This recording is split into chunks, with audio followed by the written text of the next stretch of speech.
તમામ સર્વદા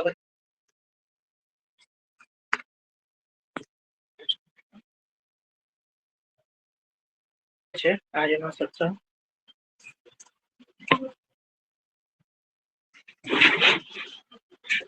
દસમ સ્કંદ શ્રીમદ ભાગવતજી ની અંદર તામસ પ્રમાણ પ્રકરણ આપણે પ્રારંભ કર્યું છે.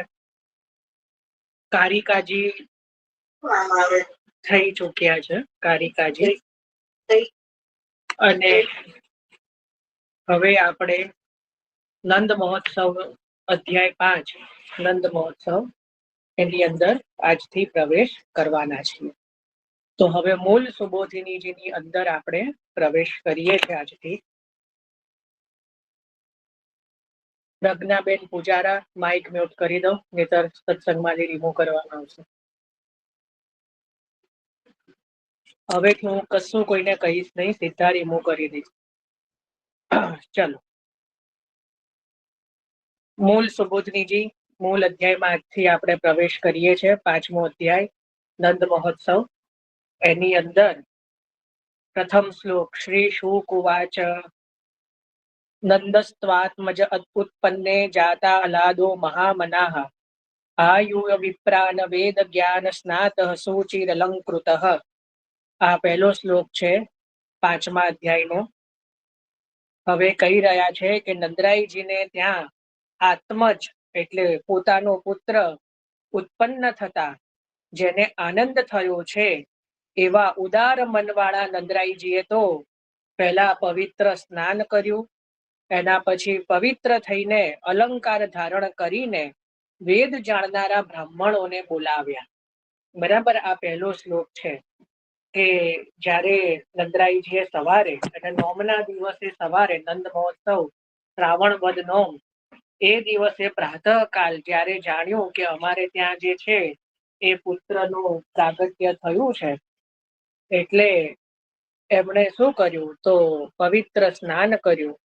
અને જે રીતે આપણે પવિત્ર થઈ અંદરથી અને બહારથી, એના પછી જે કહેવાય કે સુંદર અલંકાર ધારણ કર્યા અને વેદોને જાણનારા જે છે એ બ્રાહ્મણોને બોલાવ્યા. આ પહેલો છે. હવે આપણે આ શ્લોકની અંદર શ્રી મહાપ્રભુજીએ સુબોધનીજીનો બહુ વિસ્તારથી અર્થ કર્યો છે. એ અર્થમાં મોટે ભાગે એવું જ છે કે અહીંયા નંદાત્મજ શબ્દ કેમ આવ્યો, તો એ આપણે ઓલરેડી શ્રી હરિરાયજીના 5 ગ્રંથો દ્વારા સમજી ચૂક્યા છીએ. કે સુખદેવજી અહીંયા એવું કહે છે, આપણે આ વસ્તુ સમજેલા છીએ કે આત્મજ શબ્દ પોતાના જ પુત્ર માટે વપરાય.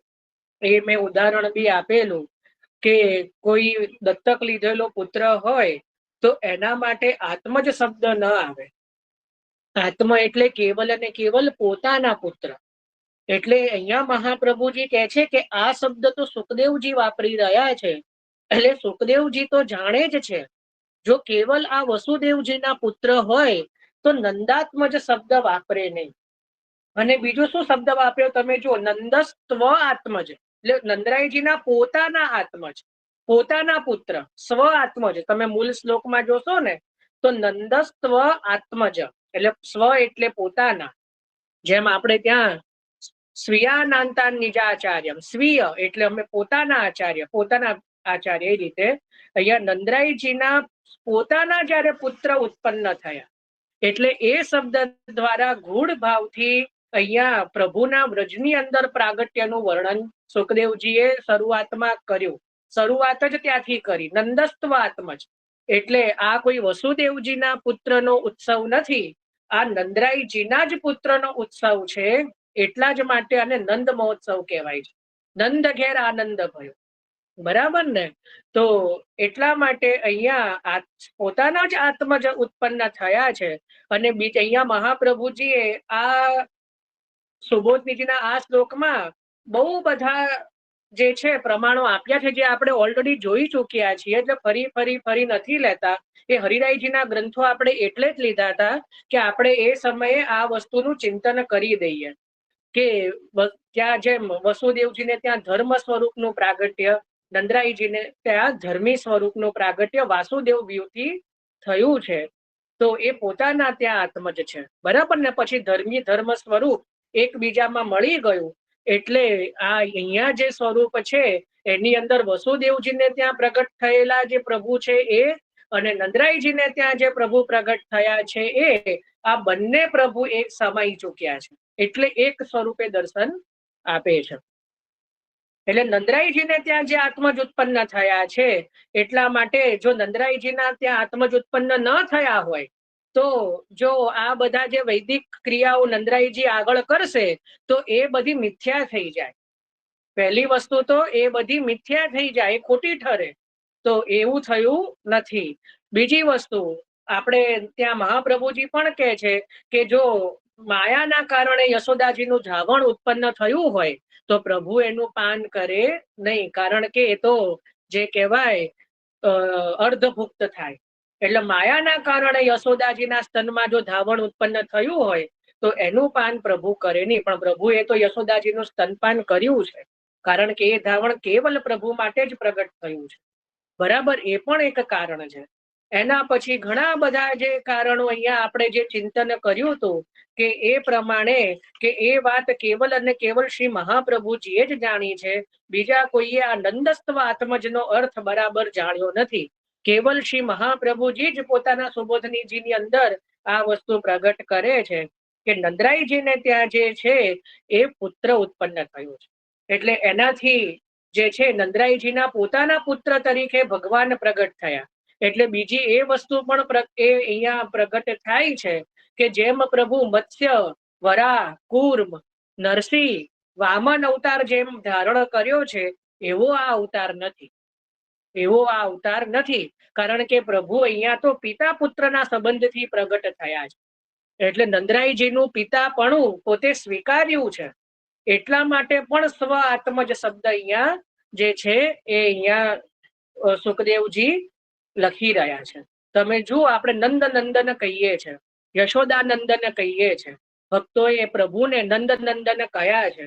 જો નંદ નંદન ન હોય તો એ ભક્તોની વાણી પણ ખોટી ઠરે, અને ભક્તોની વાણી ક્યારેય ખોટી હોય નહીં.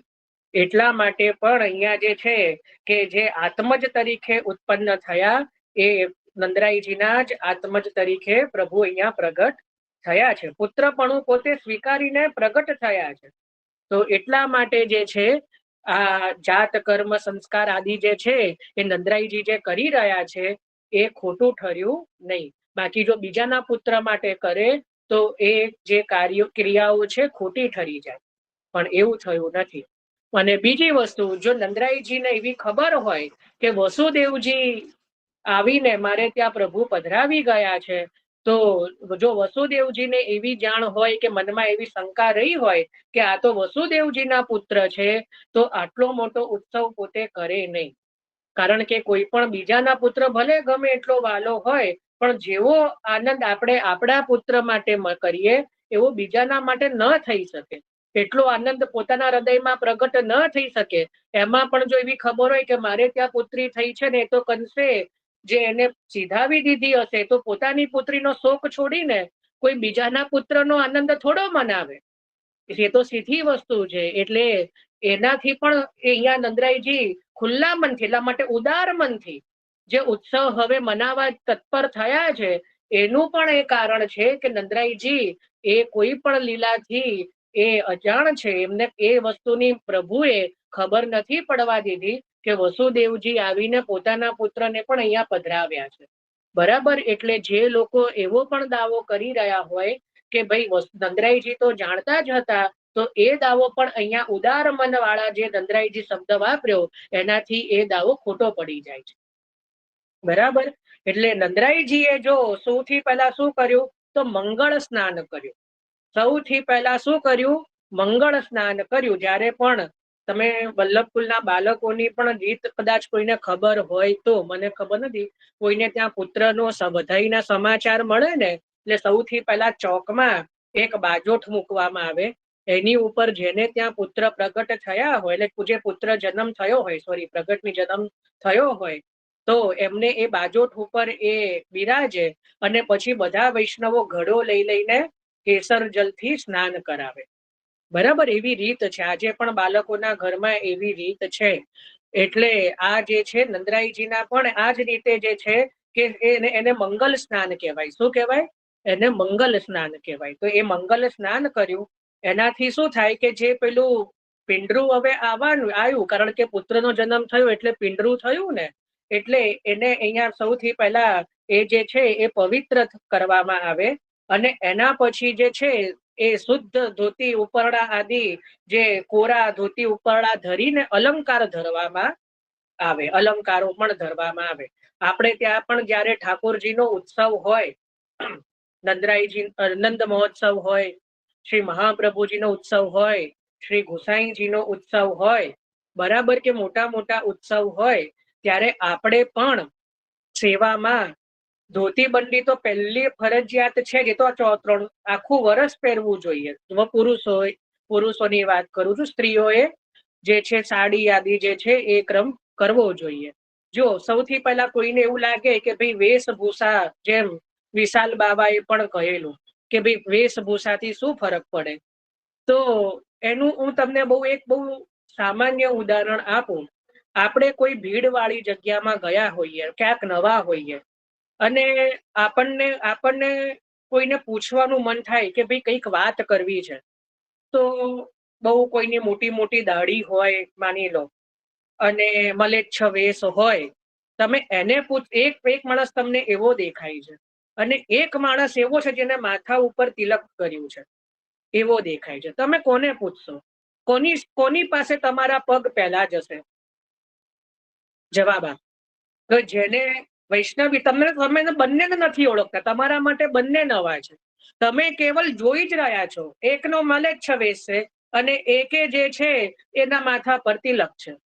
તો સીધું જઈને શું પૂછશો? તમે વૈષ્ણવ છો? પહેલો જ શબ્દ આ નીકળશે. તો આપણું પણ જે મન છે એ ક્યાં પહેલું દોડે છે?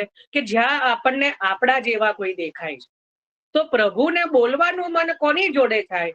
કે જેને પ્રભુને લાગે કે આ મારું છે. પ્રભુને પણ બોલવાનું મન ક્યારે થાય? કે જ્યારે આપણે અંગ્રેજ બનીને જઈએ પ્રભુ આગળ પેન્ટ શર્ટ પહેરીને, તો પ્રભુને પોતાનોપણું ના લાગે. સીધી જ વસ્તુ છે. કોઈ શાસ્ત્રીયમાં કોઈ શાસ્ત્રની મેં કોઈ વાત નથી કરી. શાસ્ત્રના તો પ્રમાણો બહુ છે, પણ એમાં તો જવું તો ઘણાને એવું થાય કે આ તો બધું શાસ્ત્રોની વાત છે. હું તો આપણા ઉપર પ્રેક્ટિકલ એક્ઝામ્પલ, પ્રેક્ટિકલ આપણને કોની જોડે બોલવાનું મન થાય?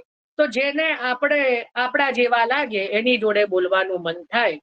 તો પ્રભુને આપણી જોડે બોલવાનું મન ક્યારે થાય? આપણે આ તિલક કેમ કરીએ છીએ? તો પ્રભુ પણ આવું જ તિલક કરે છે પહેલું તો. એટલે પ્રભુના જેવું સમાનતા આવી. જો પ્રભુની સમાનતા લેવી કેવી મુશ્કેલ છે. મહાપ્રભુજીએ તો આપણને એમને એમ આપી છે. આપણે ધોતી ને ઉપરણો પહેરીએ તો પ્રભુના સખા જે છે એ પણ ધોતી ઉપરણા જ પહેરે છે. ગિરિરાજજી જે છે હરિદાસ વર્ય, ગિરિરાજજીને શું ધરીએ આપણે? Pant shirt ધરીએ. વ્રજમાં જઈએ તો ત્યાં કેમ ધોતી ઉપરણા લઈ જવા છે? ત્યાં તો આપણે ધોતી, ત્યાં આપણે પેન્ટ શર્ટ ચડાવીએ છીએ કે ના ના પ્રભુ પ્રસાદી કરી આપો ને અમારા સેવામાં કામમાં લાગે. ત્યાં તો આપણે ધોતી ઉપરણા જ પ્રસાદી કરાવીએ છીએ. ત્યાં આપણે સાડી જ પ્રસાદી કરાવીએ છીએ. તો પછી ઘરે આવીને કેમ પછી આપણે નથી પહેરતા? જે પણ નથી પહેરતા એ લોકોની વાત છે, તો કેમ નથી પહેરવી? આપણને પેન્ટ શર્ટમાં શરમ નથી આવતી ને ધોતી ઉપરણામાં શેની શરમ આવે? ઉપરથી પેન્ટ શર્ટમાં શરમ આવવી જોઈએ. પ્રભુ સન્મુખ જતા કે પ્રભુ મને ક્યાંક અંગ્રેજ ના માની લે, કહેશે કે જા જા, તારા તો પેલા કોઈ કિસ્સા મસીહા ની તે તારી રાહ જોવે છે. તો પછી તો આપણને તો આ પ્રભુ ને આત્મીયતા ક્યારે લાગે? કે જયારે પ્રભુની પાસે પ્રભુ જેવા થઈને જઈએ. મહાપ્રભુજીની બેઠકીમાં જઈએ તો બી આપણે શું કરીએ? ધોતી ઉપરણા ધરાઈએ છીએ. અમુક જગ્યાએ તો ખબર નહીં, અમુક માર તો એવા વિચિત્ર કિસ્સા બી જોવા મળે છે. કોઈક બેઠક છે જ્યાં સાડી ધરે છે કે અહીંયા રાધા કૃષ્ણ કે કૃષ્ણ રૂક્ષ્મણીના વિવાહ થયા હતા. એટલે કૃષ્ણ ભગવાનના વિવાહ રૂક્ષ્મણીજી સાથે થયા, એમાં મહાપ્રભુજીએ શું બગાડ્યું છે? ત્યાં સાડી ધરાવે છે. આવું મેં વાંચ્યું છે ને સાંભળ્યું છે. ખબર નથી હવે મને એ બેઠકજીનું બી બહુ કોઈ ગયું હોય ખબર નથી. એટલે એનો દંડ મહાપ્રભુજીને આપે છે કે ભાઈ એ ખબર નહીં એમાં મહાપ્રભુજી વચ્ચે ક્યાં આયા તો મહાપ્રભુજીને સાડી ધરાવે છે. એટલે ભાઈ શું મહાપ્રભુજીને શું કામ સાડી ધરાવો છો? મહાપ્રભુજી તો આચાર્ય, ત્યાંથી મહાપ્રભુજી થોડા સાડી ધરીને 7 દિવસ સપ્તાહ કરી છે. મહાપ્રભુજીએ થોડી સાડી પહેરી છે, મહાપ્રભુજી તો ધોતી ઉપરના જ ધરે છે. બરાબર. ઘણા એવા પણ કિસ્સાઓ સાંભળવામાં આવે કે ઘણા એવા પુરુષ વૈષ્ણવ હોય કે સાડી પહેરીને સેવા કરે. અલા ભાઈ, આપણે ટ્રાન્સજેન્ડર નથી બનવાનું. ધોતી ઉપરણામાં જે ભાવ આવી જાય છે. બરાબર. મહાપ્રભુજી આવા કોઈ પણ પ્રકારના ઉપદેશો, આવા વિચિત્ર ઉપદેશો કર્યા જ નથી. આવા કોઈ પણ જાતના વિચિત્ર ઉપદેશો મહાપ્રભુજીએ કર્યા નથી. એટલે આપણે તો જે પુરુષોએ ધોતી ઉપરણો જ પહેરવાના હોય અને સ્ત્રીઓએ સાડી કે ચોલી જે પણ જે છે એ રીતે પહેરવું જોઈએ. બરાબર. ત્યાં સાડીની કે જગ્યાએ પંજાબી ડ્રેસ બી ન પહેરવો જોઈએ. બરાબર. બને ત્યાં સુધી ટાળવું જોઈએ. સાડી જ સુંદર લાગે. બરાબર ને. એક માતાનું માતૃત્વ જે છે એ સાડીમાં ઉભરી આવે. એ વેશ જે છે એ પણ ઘણું બધું. અત્યારે તમે પેલા ક્લાસીસ કરો ને, હું કઉ છું ને કે પર્સનાલિટી ડેવલપમેન્ટ, એમાં આ જ શીખવાડવામાં આવે કે કેવા કપડાં પહેરી, ઇન્ટરવ્યુમાં કેવા કપડાં પહેરીને જવું જોઈએ, તમારી પર્સનાલિટી કેમાં નિખરે જ શીખવાડે છે. તો ત્યાં આપણે વાત માનીએ છીએ. પણ જ્યાં આ વાત આવે ત્યાં આપણને ખબર નહીં, બહુ બધા આપણી જોડે કાયદા કાનૂનો બધા આપણા ચેન્જ થઈ જાય છે કે ના, મને ના ફાવે, મને તો આમ છે. ને જો એ જ વસ્તુ કે ના, સાડી અહીંયા કમ્પલસરી છે ઇન્ટરવ્યુમાં, તો આપણે તરત પહેરીને, એમાં તો કોરી કટ સાડી પહેરીને જઈએ. બરાબર કે નહીં? તો અને એમાંય પાછું ઉસકી સાડી મેરી સાડી સે જ્યાદા સફેદ નહીં હોની ચાહીએ. તો એવી ત્યાં સુધી તો પછી એવું ઠાકોરજીમાં પણ એવું હોવું જોઈએ. હોડ કરવી જોઈએ, પણ ઠાકોરજીમાં કરવી જોઈએ. તો અહીંયા પણ શું કે છે, હવે આપણે પણ જો આના પરથી સમજવાનું એ છે કે જયારે ઉત્સવ હોય તો રોજ તો આપણે શ્વેત ધોતી ઉપરણા પહેરીએ છે, પણ જો ઉત્સવના દિવસે આપણે પણ પ્રભુ પાસે, જે પ્રભુ કેસરી વસ્ત્ર ધરે છે, તો આપણે પણ જે છે પીળા કે કેસરી, પીત એટલે પીળા નહીં, પણ લીંબોઈ આછા પીળા કે કેસરી ઉપરણો એ ધરવો, આપણે પણ એ ધારણ કરવો જોઈએ કે આપણે પણ પ્રભુની સેવામાં કેસરી સાડી કે કઈ જે રીતે સ્ત્રીઓ માટે.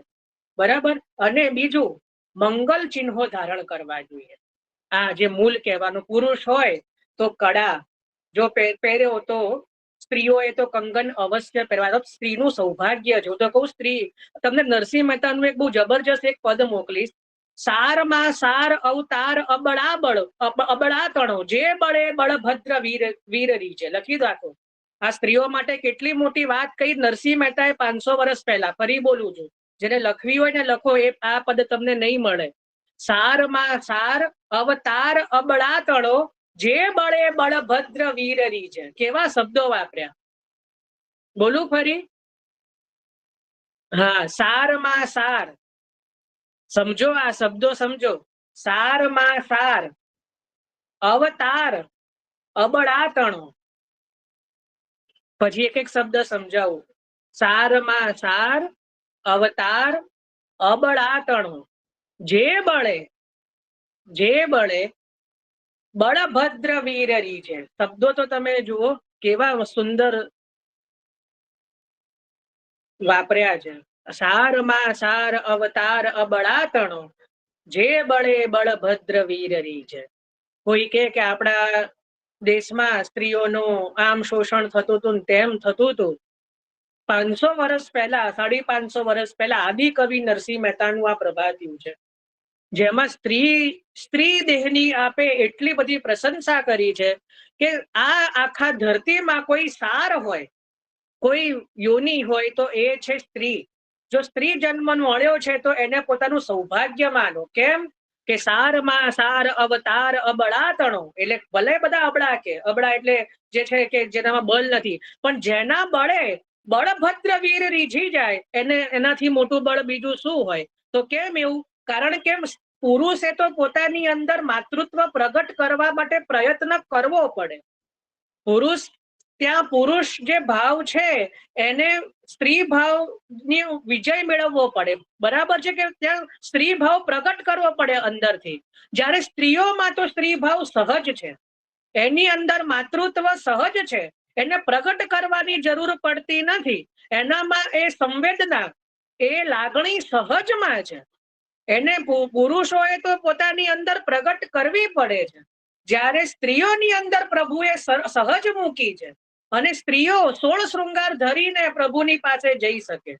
હાથમાં કંગન, માથે બિંદી, પછી કંઠમાં માલા, જે પણ આપણે અનેક પ્રકારના જે પણ મેકઅપ આદિના જે છે જે 16 પ્રકારના શૃંગાર, જે આપ સહજમાં આપણે એનું નોલેજ છે. અમારે તો નોલેજ ગેઇન કરવું પડે, અમારે પાછું ત્યાં પૂછવા જવું પડે. બુટ્ટીઓ આદિ જે પણ, અરે 16 શૃંગાર ધરીને પ્રભુનું તમે મને લોભાવો. ચલત ટેડી હોય લેટ પિયકો મોહી, છે કે નહીં યમુનાજીના પદમાં? તો એટલા માટે જે છે કે એ સહજતા છે.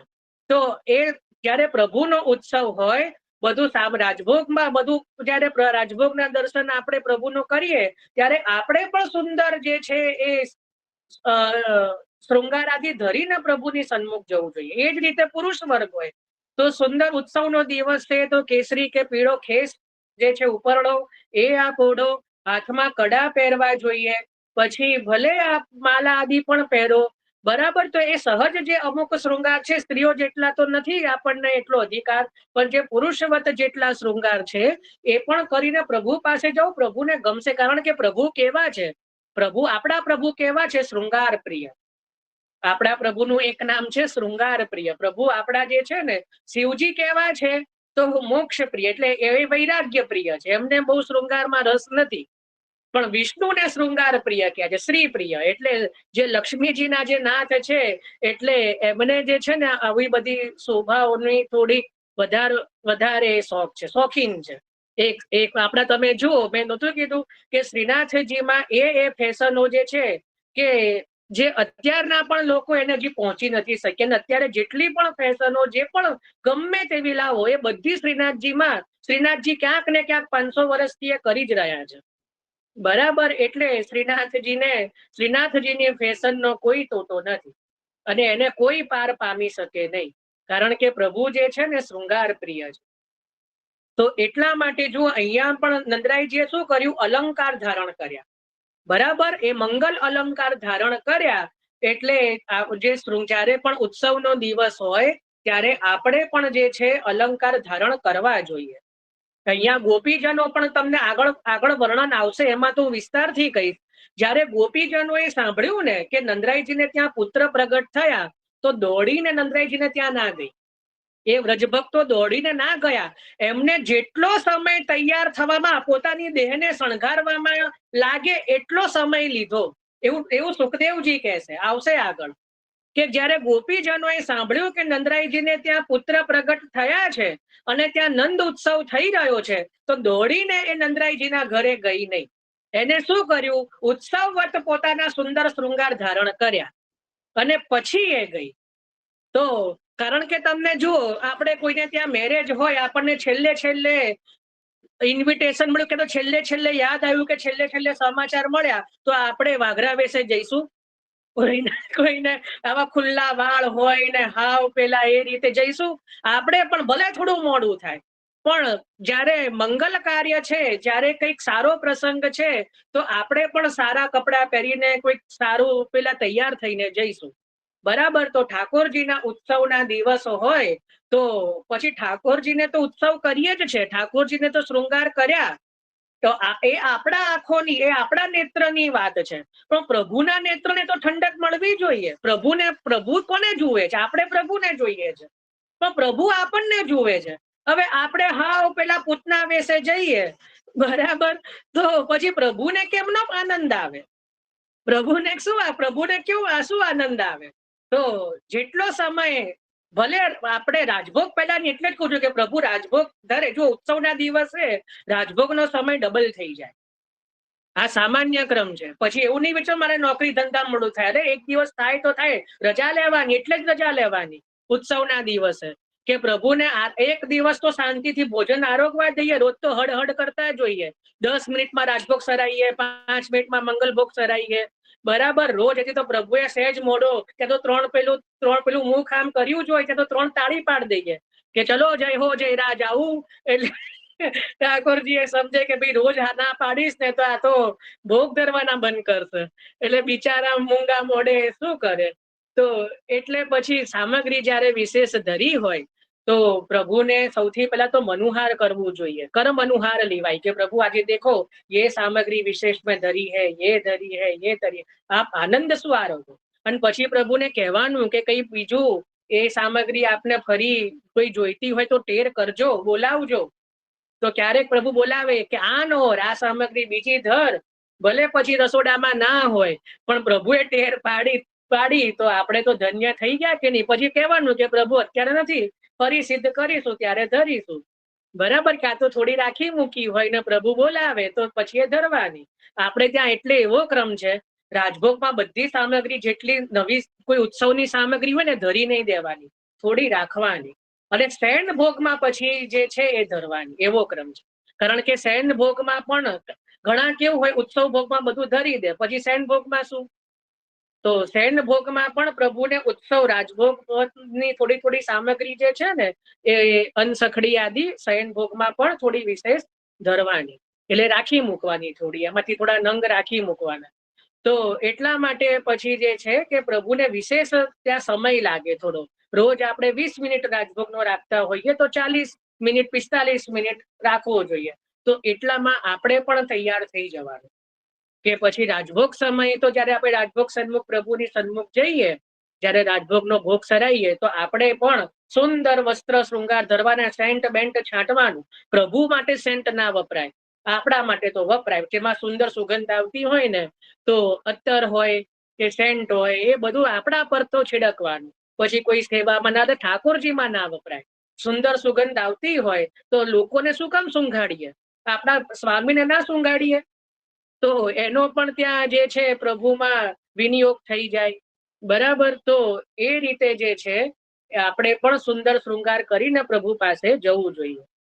તો અહીંયા પણ નંદરાઈજીએ શું કર્યું કે નંદરાઈજીએ સૌથી પહેલા તો સ્નાન કર્યું, મંગલ સ્નાન કર્યું, પવિત્ર થઈને અલંકાર ધારણ કર્યા અને વેદ જાણનારા જે છે એ વિપ્રો એટલે બ્રાહ્મણોને આપે બોલાવ્યા. તો આપણે આ તો જોયું કે કારણ કે બ્રાહ્મણો દ્વારા જે છે જાત કર્મ આદિ સંસ્કાર કરાવવાના છે, તો એટલા માટે. એટલે અહીંયા પ્રથમ શ્લોકના સુબોધનીજી બહુ વિસ્તારથી છે, પણ એમાં મોટે ભાગે મહાપ્રભુજીએ એ જ લખ્યું છે કે આત્મજ શબ્દ કેમ વાપર્યો છે, જે આપણે ઓલરેડી ચિંતન કરી ચૂક્યા છીએ. એટલે આપણના માટે હવે આ જે શ્લોકનો અર્થ સમજવો ઈઝી પડી ગયો. બરાબર. એટલે આપણે જાણીએ છીએ કે નંદરાઈજીને ત્યાં પ્રભુનું પ્રાગટ્ય થયું છે. હવે જયારે નંદરાઈજીને ત્યાં બધા બ્રાહ્મણોને બોલાવ્યા, વેદને જાણનાર બ્રાહ્મણોને બોલાવ્યા, ત્યારે શું કરાવ્યું તો એનું વર્ણન બીજા શ્લોકમાં કરી રહ્યા છે કે એ જે બ્રાહ્મણોને બોલાવીને સૌથી પહેલા નંદરાઈજીએ શું કરાયું, તે એમની પાસે સ્વસ્તિ વાચન કરાયું. એટલે સ્વસ્તિ વાચન એટલે કલ્યાણની જે વિધિ કહેવાય, જેનાથી જે નવજાત શિશુ હોય એનું કલ્યાણ થાય એવી વિધિ વંચાવી. એટલે સ્વસ્તિ વાચન કરાયું. પોતાના પુત્રના જે છે જાત કર્મ સંસ્કાર કરાવ્યા અને પિતૃઓનું અને દેવતાઓનું જે છે એ સારી રીતે પૂજન કરાવ્યું. નંદરાઈજીએ શું કરાવ્યું કે બ્રાહ્મણો પાસે 4 વસ્તુ કરાવી. શું કરાયું? સૌથી પહેલા જે છે સ્વસ્તિ વાચન કરાવ્યું. એટલે પોતાના જે પુત્રની અંદર કે કોઈ પણ ધારો કે નવજાત પુત્ર હોય તો એનું અમંગળ ન થાય, એટલે મંગળ કામનાથી જે કહેવાય સ્વસ્તિ વાચનની પણ એક સંસ્કાર હોય, એક વિધિ હોય. એટલે સ્વસ્તિ વાચન કરાવ્યું. એના પછી એના છે જાત કર્મ સંસ્કાર કરાવ્યા. એટલે જે પણ પ્રકારની વિધિ જે બ્રાહ્મણો દ્વારા કરાવવામાં આવે, મહાપ્રભુજી કહે છે કે દરેકની શાખા અલગ અલગ હોય, દરેક બ્રાહ્મણોની પુરોહિતોની શાખા અલગ અલગ હોય. તો પોતાની પુરોહિતની શાખા પ્રમાણે નંદરાઈજીએ એ બ્રાહ્મણો પાસે પોતાના પુત્રની મંગલ કામના માટે એ બધી જે છે વિધિ કરાવી. એના પછી જે છે દેવતાઓ અને પિતૃઓનું જે છે અર્ચન કરાવ્યું. એટલે નાંદી શ્રાદ્ધ, અહીંયા મહાપ્રભુજી કહે છે કે પિતૃઓનું અને દેવતાઓનું અર્ચન એટલે નાંદી શ્રાદ્ધ, એવો મહાપ્રભુજીએ શબ્દ વાપર્યો છે કે એ નાંદી શ્રાદ્ધ આ જે મૂળમાં એનો સંસ્કાર જ છે નાંદી શ્રાદ્ધ કરાવવું. એટલે એ પણ બ્રાહ્મણો જોડે કરાવ્યો. હવે એના પછી આગળ કહી રહ્યા છે કે નંદરાઈજી ઉદાર મન વાળા, જે સુખદેવજીએ શબ્દ વાપર્યો કે નંદરાઈજી બહુ ઉદાર મન વાળા છે. તો એનું પ્રમાણ શું? તો જ્યારે બ્રાહ્મણો જોડે આ 4 પ્રકારની વિધિ કરાવી, કઈ કરાવી? સ્વસ્તિ વાચન, બીજું જાત કર્મ સંસ્કાર, ત્રીજું જે છે એ નાંદી શ્રાદ્ધ એટલે દેવતાઓ અને પિતૃઓનું અર્ચન કે પૂજન એ બ્રાહ્મણો જોડે કરાવ્યું. પછી એ બ્રાહ્મણોને જે દાન આપ્યું, એ બ્રાહ્મણોને જે દાન આપ્યું એનું વર્ણન આગળ ત્રીજા શ્લોકમાં સુખદેવજીએ કર્યું છે. તો શું દાન આપ્યું?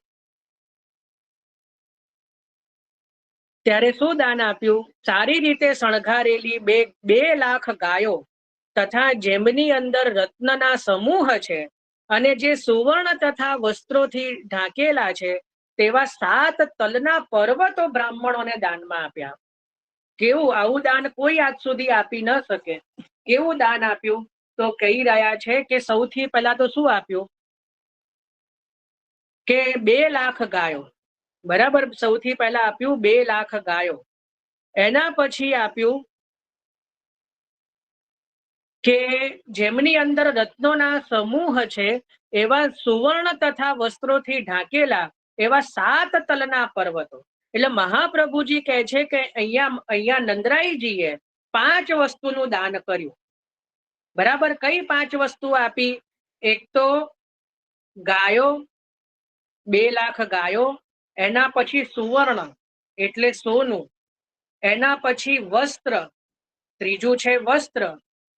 એના પછી ચોથું છે તલ, તલને પણ શુભ માનવામાં આવે છે. અને પાંચમું છે રત્નો. બરાબર, રત્ન. આ 5 વસ્તુનું જે છે એ દાન કર્યું. હવે કોઈને ખબર છે કે નહીં મને નથી આઈડિયા, આપણે ત્યાં જન્માષ્ટમીના દિવસે આપણે ત્યાં સેવામાં પણ તલનો એક પ્રયોગ થાય છે. કોઈને ખબર છે? આપણે ત્યાં ઠાકોરજીની સેવામાં જન્માષ્ટમીના દિવસે પ્રભુના પ્રાગટ્ય નિમિત્તે. દીપાલીબેન. હા, જય શ્રી કૃષ્ણ જયભાઈ. એમાં દૂધની અંદર તલ ને ગોળ એ ભેગું કરી અને ધરવામાં આવે છે. એને શું કહેવાય? નામ તો મને નથી ખ્યાલ, પણ યશોદાજીના ભાવથી કંઈક એ ધરવામાં તિલગુડ. ના, તિલગુડ ના કહેવાય. તિલગુડ એટલે તો આપણે આ પાટણમાં મળે ને એ કહેવાય. આને કહેવાય જન્મઘૂંટી. શું કહેવાય? જન્મઘૂંટી. જન્માષ્ટમીના દિવસે ઠાકોરજીને જ્યારે શૃંગાર થાય ને ત્યારે શૃંગાર સમયે ઠાકોરજીને જન્મઘૂંટી ધરવામાં આવે. પછી એ જન્મઘૂંટી આપણે લેવાની નથી હોતી, પ્રસાદમાં આપણે ન લઈ શકીએ. પછી જો આમાં પાછું મને પૂછવાના, પછી તમારા ગુરુને પૂછી લેજો. બાકી ક્રમ એવો છે. અને એમાં થોડુંક જ દૂધ લેવાનું હો, દૂધ સાવ થોડું, કટોરી ભરીને નહીં. થોડાક જ દૂધમાં થોડોક ગોળ અને થોડા તલ એ પધરાઈ અને એની ઘૂંટી તૈયાર કરી અને ઠાકોરજીનો જન્મ થયો છે એ ભાવથી ઠાકોરજીને જન્મઘૂંટી અવશ્ય આવે. બરાબર, એ ઠાકોરજીને હવે એ લેવાની કેમ નહીં? કારણ કે તલ વ્રતમાં લેવાય નહીં. સમજ પડી? આપણે તો જન્માષ્ટમીનું વ્રત હોય એટલે એ જે જન્મઘૂંટી જે છે ને એ પછી તુલસી ક્યારે પધરાવવાની, જ્યારે આપણે સરાઈએ પછી, કારણ કે તલ ક્યારે વ્રતમાં લેવાય નહીં, એટલે એ લેવાની નહીં એમ. અને જે પંજરી આદિ જે છે, તલ આ જન્મઘૂંટી અને પંજરી આ 2 વસ્તુ સાથે પ્રભુ આરોગે, પણ પંજરી રાખી મૂકવાની. પંજરી પણ વ્રતમાં લેવાય નહીં. જ્યારે વ્રતના પારણા થાય ને એટલે સૌથી પહેલા પંજરી લેવાય. બરાબર, પંજરીથી વ્રત ખુલે આપણા. આ બધો ક્રમ પછી પણ સમજાઈશ, અત્યારે તો ભલે, પણ આટલું સમજી રાખો કે જન્માષ્ટમીના દિવસે ઠાકોરજીને આ 2 વસ્તુ અવશ્ય આવે, જન્મઘૂંટી અને પંજરી. પણ આપણે બેમાંથી એક વ્રતના દિવસે લેવાય નહીં. એમાંય જન્મઘૂંટી તો આપણે લેવાની હોતી જ નથી, કારણ કે આપણો જન્મ નથી થયો. એ જન્મઘૂંટી જેનો જન્મ થયો હોય ને એના માટે હોય. એટલે પછી જે ભોગ આવે એ બધું લઈ લેવાનું. જે આપણે ત્યાં જે છે ને કે ધર્યું પ્રભુ આરોગ્ય એટલે આપણે લઈ જ લેવાનું. એટલે એવું ના હોય. અમુક વસ્તુઓ જે નથી લેવાતી એ નથી જ લેવાતી. બરાબર, એટલે પાછું એવું નહીં કરો કેમ અમાર ના લેવાય, કારણ કે જે નથી લેવાતું, તમારો જન્મ નથી થયો. એટલે જેનો જન્મ થયો છે એના માટે છે. બરાબર, એટલે એ જન્મઘૂંટીમાં પણ તલ આવે છે. તલને શુભ માનવામાં આવે છે એટલા માટે. તો અહીંયા પણ શું કર્યું કે નંદરાઈજીએ જે છે કે 2 લાખ ગાયો આપી. અહીંયા જે મહાપ્રભુજી કહે છે કે 2 લાખ ગાયોને શણગારી. હવે અહીંયા કોઈને અહીંયા પ્રશ્ન થાય કે 2 લાખ ગાયોને શણગારવામાં કેટલો સમય જાય? બરાબર, આ તો એક જ દિવસની લીલા છે ને કે 2 લાખ ગાયોને તો કેટલો બધો સમય જાય શણગારવામાં. ત્યાં મહાપ્રભુજી કહે છે કે જ્યાં એક ગાયને શણગારીને ત્યાં એક સાથે 2 લાખ ગાયો શણગારાઈ ગઈ. પ્રભુની આ જો આ અધ્યાય છે ને, હવે યાદ કરો આપણે જયારે પ્રભુના 7 ધર્મો લખ્યા એમાં આ અધ્યાયમાં શું લખ્યું હતું આપણે જુઓ તમારી નોટ્સમાં. તો આ અધ્યાયમાં કયો ધર્મ છે? ઐશ્વર્ય ધર્મ. કયો ધર્મ છે? ઐશ્વર્ય. ક્ષણે ક્ષણે ઈશ્વરતા જેવા ધર્મો આ અધ્યાયમાં આવશે કે જ્યાં એક ગાયને શણગારી એની સાથે સાથે 2 લાખ ગાયો ઓટોમેટિક શણગારાઈ ગઈ. કારણ કે અહીંયા ઐશ્વર્યપણું પ્રગટ કર્યું છે. બરાબર, પ્રભુનો ઐશ્વર્ય ધર્મ છે. અને અહીંયા પણ તમે જુઓ આટલું બધું દાન નંદરાયજીએ આપ્યું એ પણ પ્રભુનું જ ઐશ્વર્ય છે. અહીંયા આટલું બધું દાન બીજું કોઈ આપી શકે? 2 લાખ ગાયો આદિ જે છે બીજું કોઈ આપી શકે? કોઈ ના આપી શકે.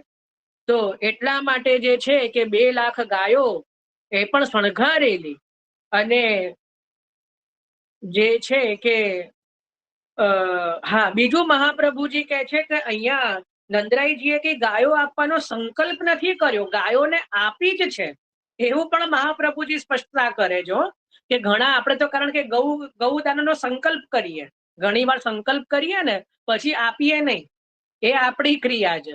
પણ અહીંયા નંદરાયજી માટે સંકલ્પ કર્યો એવો શબ્દ સુખદેવજી નથી વાપરી રહ્યા કે વિપ્રોને આપ્યું એવું કહી રહ્યા છે. એટલે મહાપ્રભુજી પાછું એની પણ ચોખવટ કરે છે કે રખે ને કોઈને એવી શંકા છે કે કદાચ સંકલ્પ કર્યો હશે. સંકલ્પ કરવામાં શું જાય? 2 નહીં 20 લાખ ગાયોનો સંકલ્પ કરી લઈએ. તો એવું નથી, 2 લાખ ગાયો આપી જ છે. તો એટલા માટે જે છે કે 2 લાખ ગાયો જે છે એ આપી.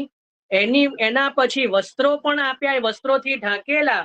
અને વસ્ત્રોની અંદર તલના મોટા મોટા પર્વતો, તલ અને એની અંદર સુવર્ણ મૂકેલું અને એને વસ્ત્રોથી સુંદર સુંદર જે છે રેશમી વસ્ત્રોથી આચ્છાદિત કરીને એ તલના પર્વતો જે છે એ આપ્યા છે.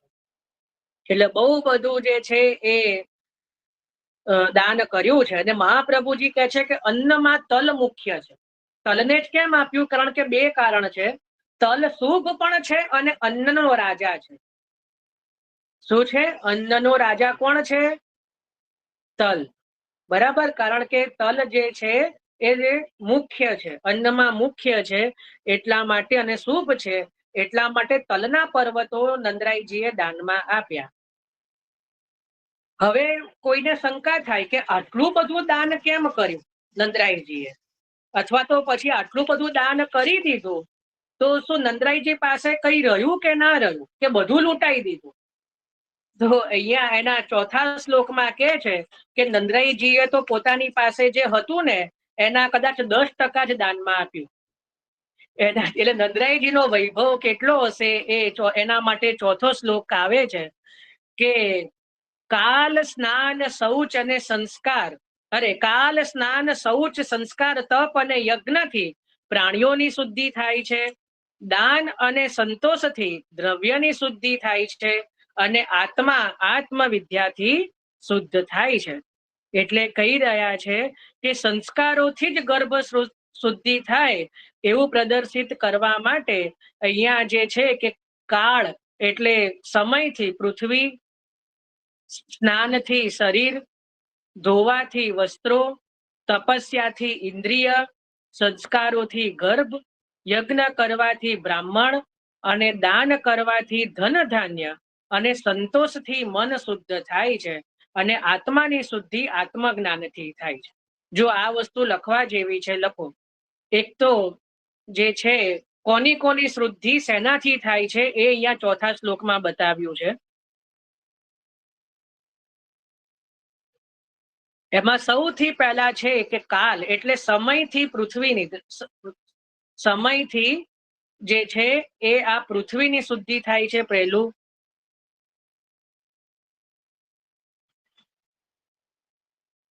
એટલે કાલથી ભૂમિની શુદ્ધિ થાય છે. લખો જે લોકો નથી ખરેખર લખવા જેવું છે, યાદ નહીં રહે.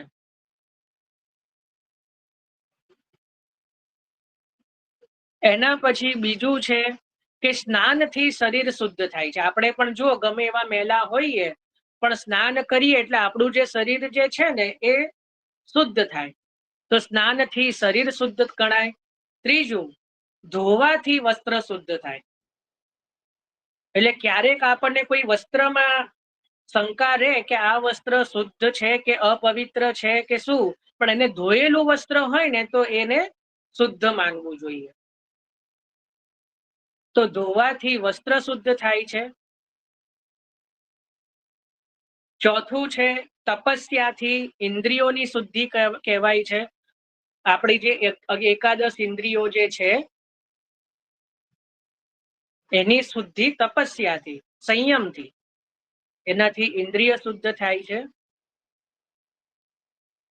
એનાથી સંસ્કારથી ગર્ભની એટલે બાળકની શુદ્ધિ છે.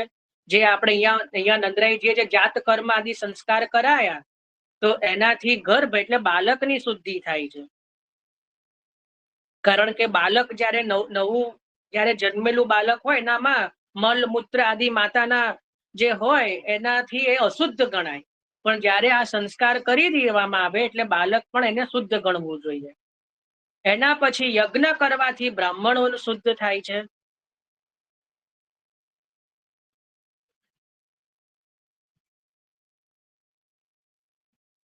દાન કરવાથી ધન ધાન્ય શુદ્ધ થાય છે. દાન કરવાથી જે આપણા ઘરના ધન ધાન્ય હોય એ શુદ્ધ થાય છે. સંતોષથી મન શુદ્ધ થાય છે. અને આત્મજ્ઞાન થી આત્માની શુદ્ધિ થાય છે. આટલી વસ્તુ બતાવી.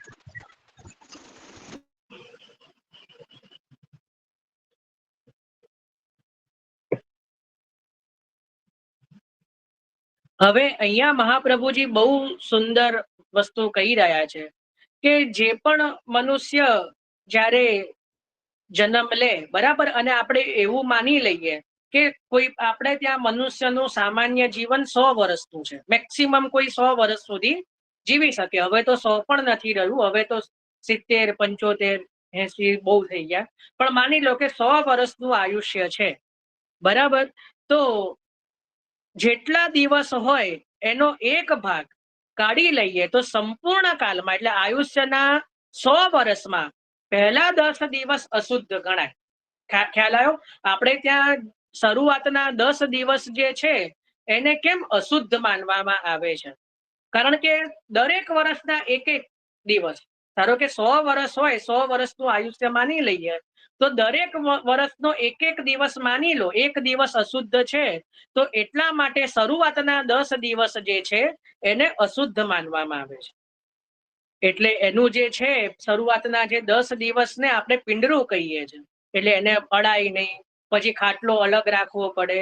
તો એનું કારણ એટલા માટે છે કે 10 દિવસને આપણે અશુદ્ધ માન્યા છે.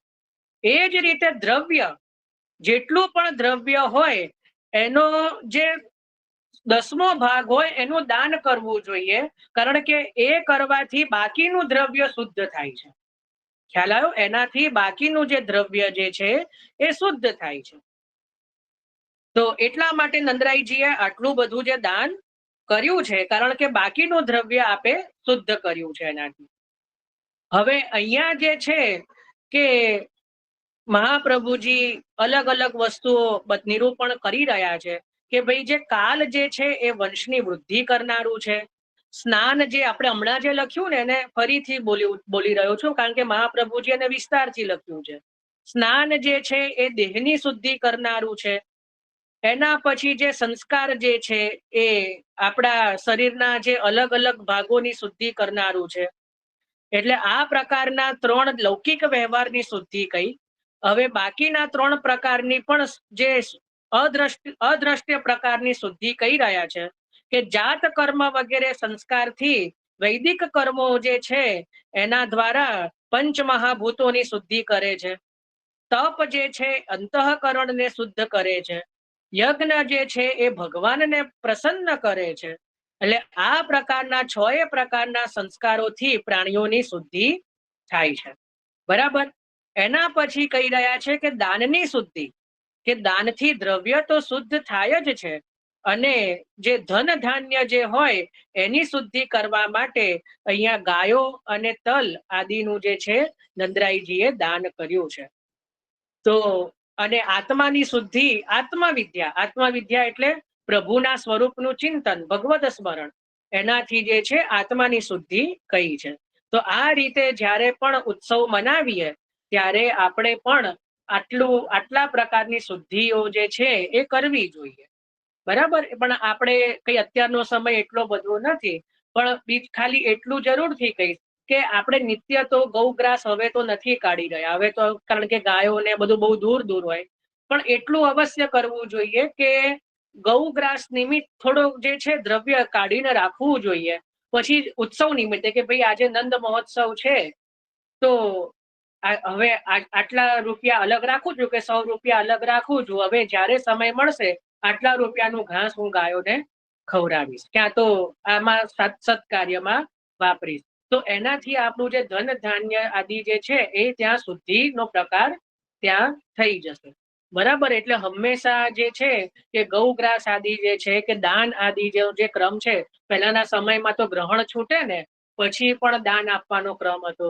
એના પછી આવી રીતે કોઈ પણ પ્રકારના વાર તહેવાર હોય, પર્વ હોય, ઉત્તરાયણ હોય, રક્ષાબંધન આદિ, એમાં પણ દાન આપવાનો ક્રમ હતો પહેલાના સમયોમાં. હવે તો એવું બધું પણ જતું રહ્યું છે. પણ આપણે જે છે કે એના દ્રવ્ય બાજુમાં રાખીને કોઈ સત્કાર્યમાં એ બધું દ્રવ્ય આદિનો વિનિયોગ કરવો જોઈએ. પ્રભુ ઉપર ન્યોછાવર કરીને આપણે ત્યાં પ્રભુ પર દ્રવ્ય પણ નોછાવર કરાય છે ને. કોઈ આપણે પ્રભુને નોછાવર કરીએ અને એ નોછાવર કરેલા દ્રવ્યનું શું કરવું, તો એનાથી ગૌગ્રાસ આદિ જે છે એ બધાનો પ્રકાર કરવો જોઈએ. બરાબર. તો આ રીતે આપણે અહીંયા 4 શ્લોક લીધા શરૂઆતના, 1, 2, 3 અને 4. આમાં કોઈને કઈ પ્રશ્ન આદિ કઈ છે? પહેલા શ્લોકમાં આવ્યું નંદરાઈજીએ શુદ્ધ થઈને પવિત્ર મંગલ સ્નાન કરીને અપરસ કરીને મંગલ અલંકારો ધારણ કરીને હવે નંદ મહોત્સવ કરવા માટે પ્રવૃત્ત થયા. એના પછી સૌથી પહેલા બ્રાહ્મણોને બોલાવ્યા, વેદના જાણનારા બ્રાહ્મણો પાસે સ્વસ્તિ વાચન કરાવ્યું, જાત કર્મ કરાવ્યું, નાંદી શ્રાદ્ધ કરાવ્યું. બરાબર. એ બધા કાર્યો કર્યા.